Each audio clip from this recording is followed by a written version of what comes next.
सोलापूर आरोग्य विभागात नवा ट्विस्ट. DAM पदाचा कार्यभार काढला.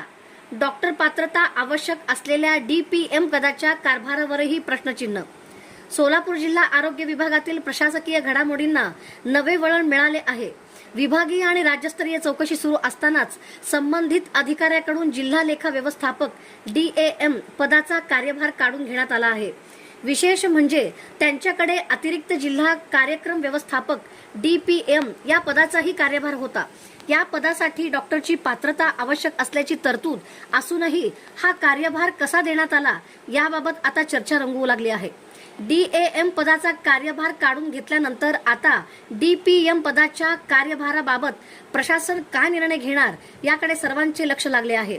दरम्यान सुरू असलेल्या चौकशीमुळे आरोग्य विभागातील या संपूर्ण प्रकरणाला अधिक महत्त्व प्राप्त झाले असून पुढील प्रशासकीय कारवाईकडे सर्वांचे लक्ष लागले आहे.